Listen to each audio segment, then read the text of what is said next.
playback, news to Playboy, sorry, the magazine, and independent radio. Sorry about that. Ellis Communications is a PR and social media agency serving clients in the Northwest and right across the island. Beyond that, I spoke earlier on this morning to Trish, and she's a person who speaks with passion about her business, and I'm looking forward to hearing her speak.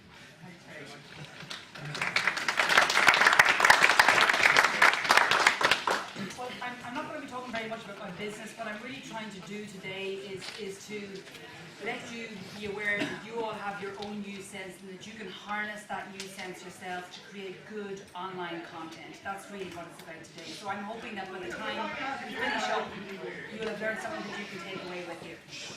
So first of all, as Brian has said, we're a PR and social media agency. We work across print, broadcast and online media. Like probably most of yourselves, we've had to change our business to deal with the digital world.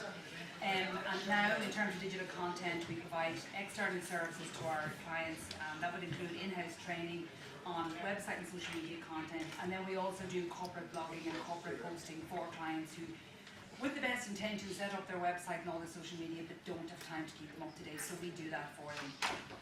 And in fact, that side of our business has grown so much that now over 50% of our business is digital content. So it just shows you how much even a business like PR has changed. We still do the traditional stuff, the launches, the news releases, etc. But the most rapidly growing part of our business is the digital content. And that's where the greatest need, I think, is. And it's also where the biggest savings can be made for you as small businesses. So that's what I want to look about today. And we're going to start off with what to say online. And I think that's something people struggle with right when you start. Like, I've got my Facebook page here, now what do I say? So you need to plan and think about what you want to say. And you also need to get the balance right. If you just sell all the time, and you've got your key messages, your keywords, and all that, and you just push them, and you just push your products or your services, don't be surprised if people stop following you, if people unfriend you, if people unfollow you. It will happen. If it's just purely one-sided, you've got to try and create a more balanced approach. So let's look at what the right balance might be. I think it's really these four elements. Your own news, which is legitimately you can use to promote your products and services, but do it in a newsworthy way, and we'll come back to that. Reacting to and harnessing news opportunities as they arise right in front of you. And I mean, we're all news junkies in our own way, some people to lesser or greater degrees, but you're all online, you're all seeing news stuff every day. Some of it is relevant to you, and some of it is relevant to your clients, and you can make it more relevant to them. And we'll talk about that too. And using your own expertise is very important, because you don't just make or sell a product or a service. You have a whole set of expertise around that. You have a whole set of skills around that that would be really, really useful for you to share with others. And also you're putting yourself up there in the marketplace as an expert, somebody who can be followed, somebody who can be listened to, and somebody whose advice and knowledge and information can be relied on, if that makes sense. And then finally, don't forget there's the broader you. I mean, okay, none of us here are celebrities. So nobody cares whether we're sitting having coffee in Soho or whether we're getting on a bus to somewhere. Really, nobody does care. So I don't mean that you tweet or post about everything you do. But there's lots of things you do that people are interested in. That you've been in such and such a restaurant, or your kids' soccer team have just won the cup and the league. Believe it or not, if you post pictures like that, people love them. And there are also charities or things that you support. There are lots of things that will give people a more rounded image of you and who you are. And it's worth taking account of those. We'll start now with creating your own news, so finding a news hook. So what is it that you do in your business which may be newsworthy? And this is the difference between online PR and traditional PR. You would have to be doing something fairly newsworthy in order for it to get even into the local paper. For online news, it doesn't have to be a major deal. For example, the fact that you're attending Border Biz Camp today is something you can post on your website, something you can post on Facebook, on Twitter. It's news. And you can talk about the issue, whatever interested you most from today that is most relevant to your audience. Post about that, use that particular angle. But then look at other things in your business that you do that may be newsworthy. Maybe you've just launched a new product. Now, perhaps you don't want to invest in a formal launch, and maybe you're just testing the market on it, and so we test launch. You can write a news story on your own website about that. You create your own news about what you do. You outline what's good about this service, what clients say about it, and why it's needed in the marketplace. You create your own news. Okay? You put it on your website, and then you post it across to your social media. And when you're writing your own news, try and inject as much life and liveliness into the piece as possible. The traditional journalistic way of doing it is to look at the 5 W's: who, what, when, where, and why. Get them all into your first paragraph, or if it's tweet, get as many of them into your tweet as you can. Not necessarily in that order. If the who is you, or you've got to figure out what is the most significant and most important thing. And if you're not sure and it's just you working on your own, bounce it off somebody. Bounce it off one of your best friends who doesn't know your business and say, look, this is what we're doing. What do you think? If you've just spoken complete, total and utter jargon and they don't understand you, you're getting it wrong. Okay? You're trying to communicate with people, you're not trying to impress them, so you want to communicate very, very clearly and very simply. So bounce it off somebody you know very, very well, who will give it to you straight, and you have to, the challenge for you is to be able to explain to them very clearly and simply what you're doing and why it's new and why people should be interested in it. So start trying to use that 5 W's approach: who, what, when, where, why. Get everything into your opening paragraph. Move away from the sort of style you were taught how to write in school, which is the introduction, the middle, and then the conclusion. You drag the conclusion, kicking and screaming, right up to the top. Put your punchline at the very start. Don't wait for people to read on down, because they might just stop reading. So don't leave any of the important bits at the bottom if you're writing a news piece on your own website or you're writing it in a blog. Okay, so I'll give you a little bit of a taster.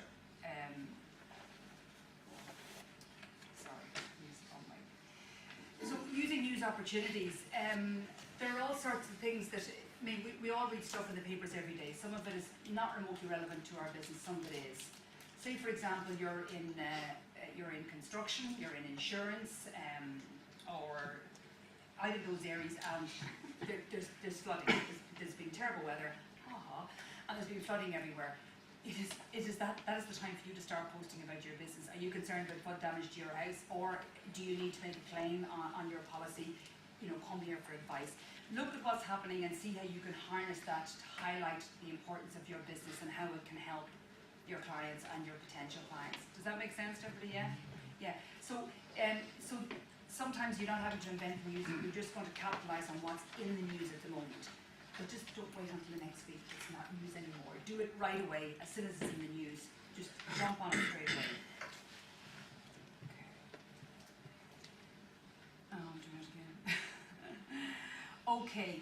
Using your own expertise. As I've said already, you don't just sell a product or a service. You have developed a whole lot of experience and information around that product or service over the years.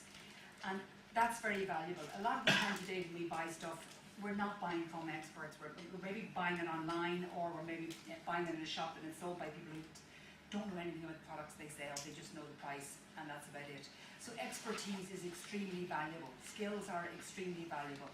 So writing a blog is a really, really good way to show people that you know what you're talking about. You don't need to tell them all your inside trade secrets. You just need to give them a little taste. Just 3 top tips. I mean, say for example, in my business, how to organise your business launch on a shoestring budget. Just write a news release, don't book a room, don't book a venue. There are all sorts of ways, and I'm sure you can think of it yourselves, the sort of things that you know off the top of your head. Now, you probably don't value them because you know them off the top of your head, but they are extremely valuable. That's extremely valuable information to people who don't know it.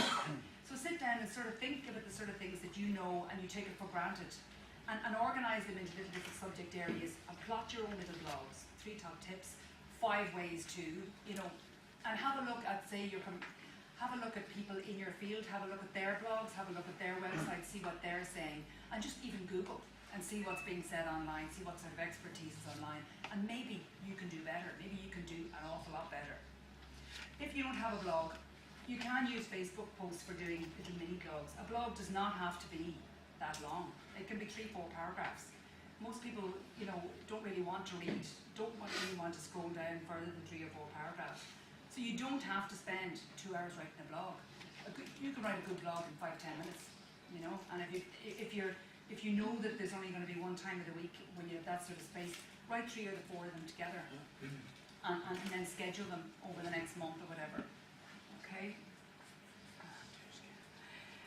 And as I said, then don't forget, so we're looking at all those areas then. We're looking at writing your own news, harnessing news opportunities, using your expertise, and then the 4th is the personalise your stuff. In fact, so many people I know are involved in volunteer work in their own community. You don't have to say, look, I'm the same time doing this, but you can say, this is what's happening, such and such is on Saturday night, come along to the fundraiser, we're having a charity cycle, or we're having a charity run. People are interested, and it also lets them know a little bit more about you and the interests that you're involved in, and particularly if it's something that your business is sponsoring, talk about it online, because you're also promoting the charity or the cause that you're raising for. Sport, put on stuff about your local teams, your local Gaelic or soccer teams, charity fundraisers that you support, community events that are happening in your area, post them. People will be grateful that you're also giving them coverage for that. And the last thing is great pictures. You're out somewhere and you see a breathtaking sight, you have to pull the car over and you take a picture. You would be surprised at what sort of a hit you can get from just a really nice picture and just one line. The Kilcar Post Road at 6 o'clock this morning, it was breathtaking. You would be surprised, but many people will share that. Okay. Now, I have taken some handouts, probably not enough for everybody that's here. This is just, you could pass them all back. Anybody, even share between two if it was enough, I have to say it's more than I was expecting. But what I really want is you to have something practical and concrete to go away with today. Anybody who doesn't get a copy, I can email them, okay, if you come up to me at the end, or even if you approach one of the organisers, I can email a copy of this out to you. It's basically just a tool. And Ryan, I've given you them all, can I have one? Just start with it.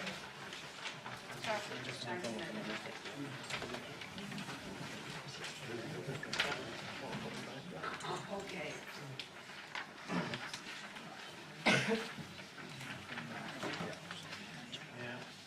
So, this is basically just an online content template. Has everybody got one near them or one in their hand?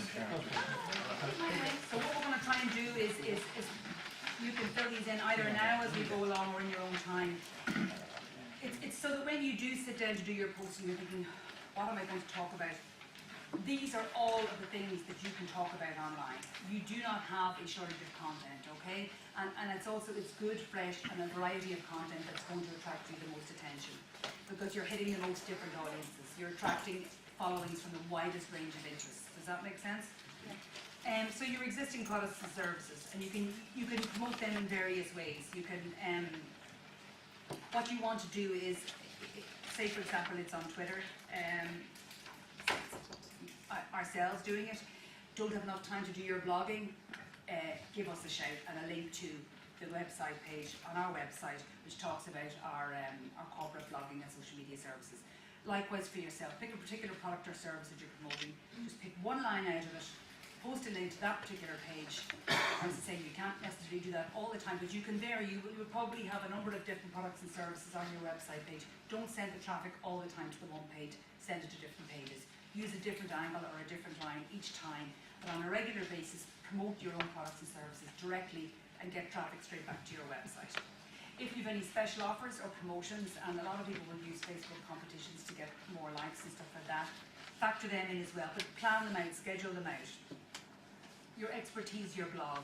The more often that you can do a blog, it is one of the most effective ways to build your reputation, one of the most effective ways. And it also provides a lot of content for your posting. So say for example, you post a blog every Wednesday, you can be posting about that blog on and off right through to the following week. Just take a different line or a different angle from the blog. Don't repeat the same headline all the time. So say I've written a blog about, we'll go back to that example of a launch event. We can talk about news releases, I can talk about planning a social media campaign, we can talk about good photographic images for your product launch. Take a different line out of it all the time, don't repeat the same example. Training, whether you're participating in training or whether you give training as part of your service, that's a whole area in itself. So you can talk about that online, you can post about that separately. News releases, you may write your own news releases for any events or particular milestones in your business or business development. They should also be going on your website, and you should be posting a link to them right across all your social media. Now we talked about the advice top tips, but it doesn't always have to be just in the blog. You can post individual tips that link people back to that section of your website. You can post top tips on Facebook as standalones that have a link back to your website. Client feedback, and that would include testimonials. Some of you would have excellent testimonials on your website, but somebody has to go to your website to see it. So don't be afraid every now and again to flag them on your Facebook. Say, you know, so pleased with the feedback we got from our training this week, or so pleased with the feedback we've got from clients about our new service that we launched last month, and direct the traffic back to your testimonials page so that people can see for themselves. Because what your client is saying about you is far more credible than any advertisement ever is. So it's really, really valuable to get good testimonials, but it's even more valuable to use them. Don't just leave them on a website that you're not sending people to. Sales statistics or trends, they can be, that's another thing that can be, if there are changing developments in your industry, say for example it's tourism, and say for some unlikely reason tourism to the border counties has suddenly escalated and tourism to the capital has dropped. If you're a local tourism provider, just business boost to local to border tourism, put a little bit that you can post the news item on your own site and then direct people back to your own site through your social media posts. But keep an eye on sales or statistic trends that are relevant, stuff that you might find in your own. There may be trade publications that you read that most people outside your industry don't read. You can be sharing them on your social media. When you find stuff that's really good from inside your business, and then what you're saying widely is that you are a leader and an expert in your own field, that you share this interest, that you have the knowledge, and that you also have this inside knowledge, and you're sharing it with other people. What I'm really trying to get you to do is to think about filling this all in. There may be some things I haven't touched on that are relevant to you, that are screamingly obvious to you. Stick them into the template. So this is stuff you can generate in-house, and then you've got to look at what you can generate from other sources. As I've mentioned, industry publications, industry-wide statistics or trend, online news sources and contacts. Many people might see stuff on journal.ie, or they might see them on trade websites. Thank you. Use them as well, and post links to them, and likewise any relevant local, regional, or international news. Now, okay, images is one of the things I've mentioned. There's lots of ways to save money, and using PR online is a really, really good way of saving money. But one way I would not skimp on good photographs and good images. A lot of people say, oh, just get so-and-so to take the picture. You can be posting all of those pictures, you can put them on your website. Good images are gold dust. Bad images don't say good things about you, good images can, well, certainly in journalistic terms, they can bring a lot more attention to a piece. I think it is worth investing in professional photography. And if you don't know who to pick, check out the website, see how good the quality of the pics, and not just the sort of standard men in suits shots. You want some things that are different, that are eye-catching, that are colourful. And even sometimes if you're producing in-house publications that look good online, post them too.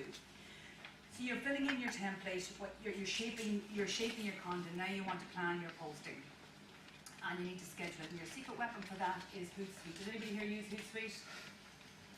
Right. Well then, I'm preaching the converted here. Hootsuite, you can post. If you look here, you can put all of your social media platforms onto Hootsuite. Okay, and then you can post one message here. I have a link which will, and this is a URL shortener here, and you can select which of the social media you want it to go to and when you want it to go. So say for example, you know that Monday is the only day of the week that you have time to do stuff. You will sit and you'll plan as much of this content out.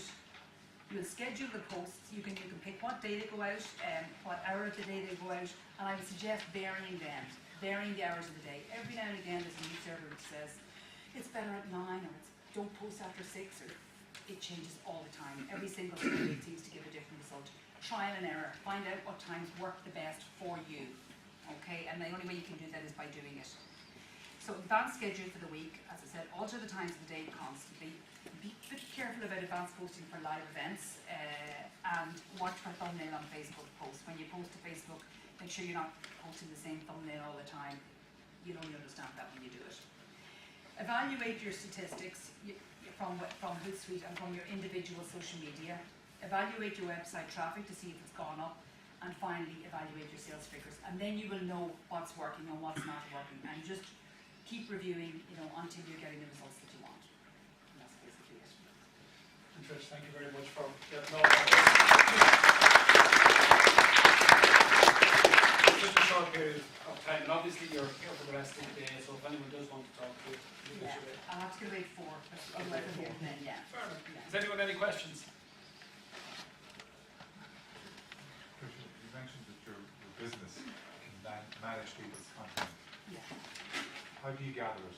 Do you have to use time with the people, Yeah. gather the information, and then you post it, put it in a presentable format? It depends very much on the client. I mean, for example, let's just say somebody who's in the world of finance or accountancy, they'll have a certain amount of information on their website.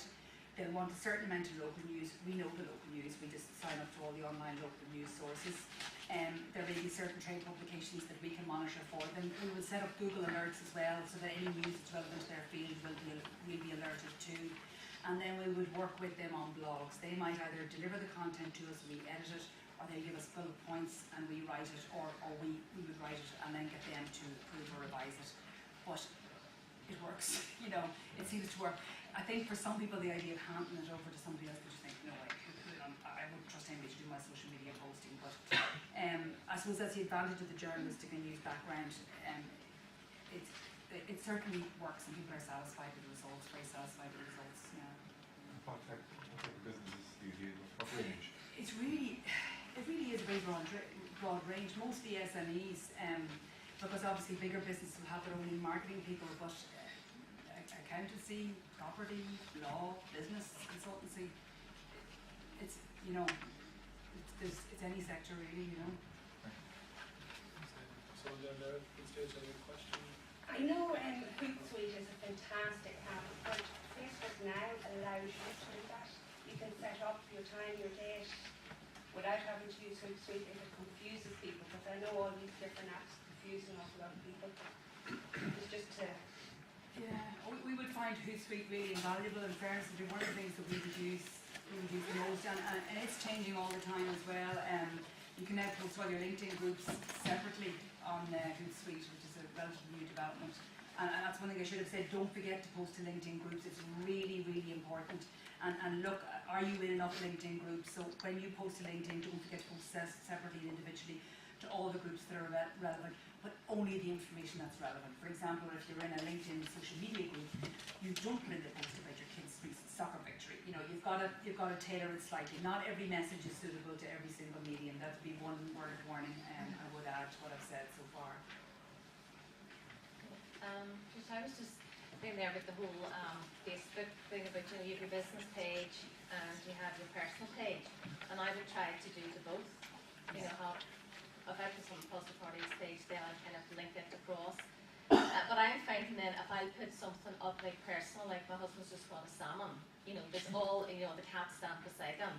Because there's all these links to that, and then there hasn't been that many to the latest news thing, and you're thinking, well, should I put him and salmon on the positive parties page? You know what I mean?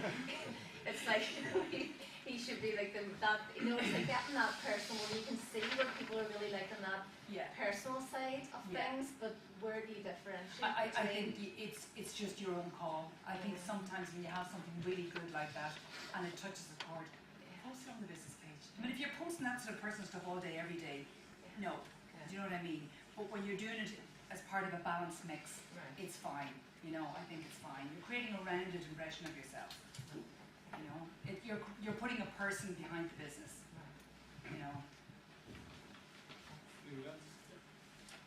Just in relation to having a blog, I started a blog and I've done it in WordPress. And for people to follow the blog, they need a WordPress account. I don't have really people following it. Now I do have hits on it that I've got from Facebook and from the website. But then I was just wondering,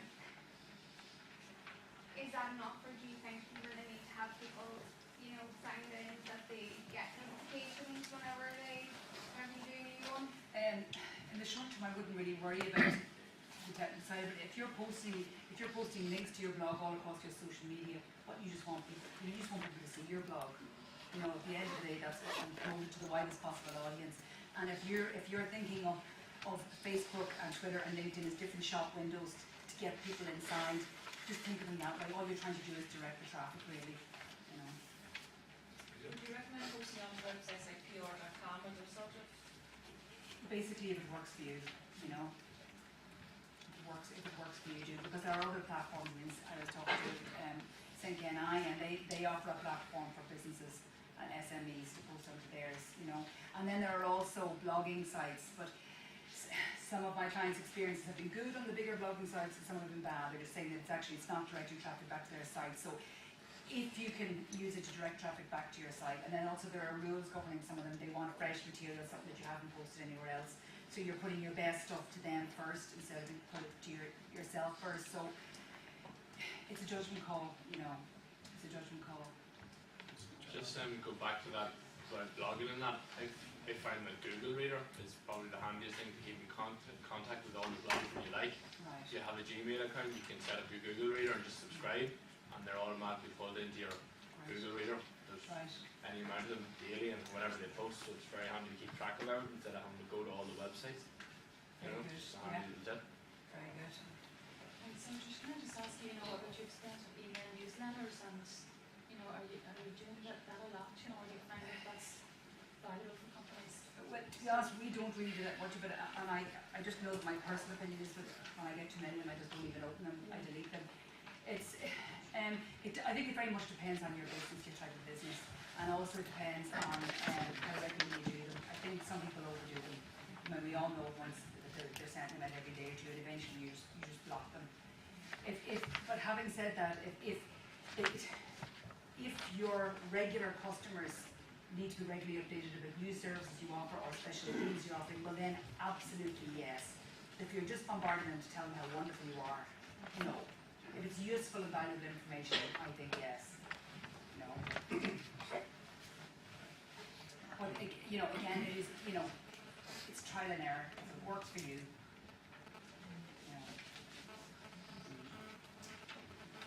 I have a question for you, Trish. If I'm doing my day job and I'm coming home in the evening and doing this, I get to know the world, but I forget the name of my wife and children. Where's the happy medium? yeah, I know. I mean, I know some people. I mean, there'll be some of our clients who just do not post after 6 o'clock. People that ask me, "What am I doing?" Posting at 8:30, 9 in the evening. We would post to Facebook in the evening because, for example, a lot of mothers in particular don't get to even look at their Facebook till 8:30 or 9 in the evening when dinner's over and kids have gone to bed, and they enjoy Facebook personally. But yeah, it can become addictive. I mean, I know I'm in the habit of when I wake up in the morning, picking up the iPhone and checking out the Twitter and stuff like that. So I think we're all a victim to that. I mean, because I work in PR, I mean, I'm a slave to mobile. I can't go anywhere without the mobile. So yes, you have to set your own personal goals because you can't. Otherwise, you're just working all the time. Yeah. You know. You have questions? You talked about your 3 top tips to broadcast them on social media. What would be yours to start off in relation to PR? What would be my What would be your 3 top tips in relation to PR for startup businesses? startup businesses? Not putting on the spot. Set up your social media, all your social media. Keep your website up to date. Use Hootsuite. But sometimes people, I mean, we've done surveys in Donegal and Derry, and people will update the social media more frequently on their website. They forget about their website, and you can't forget about your website. But one very simple thing you can do is put your Twitter feed right across every page of your website, so that every time you tweet, which takes seconds, your website is updated, which maximizes your SEO. So that would be. I mean, online PR is it's free in the sense that you can access free products, but it's not free in terms of your time. So planning your time and using something like Hootsuite to schedule is a very cost-effective way. But it still when you're starting up, you still need time to build up your audience. So it is going to take time. It's going to take time to build up your audience. So networking, getting your list, broadening your list of contacts as quickly as you possibly can. But tapping into old networks, that's one of the other brilliant things with social media, is you can use LinkedIn and Facebook and Twitter to tap into people you haven't seen in 20 years. People you went to school with who don't even know you run a business, but who maybe could put business your way. I mean, I've got a contract this year from somebody I connected up with on LinkedIn last year and I haven't seen in 20 years.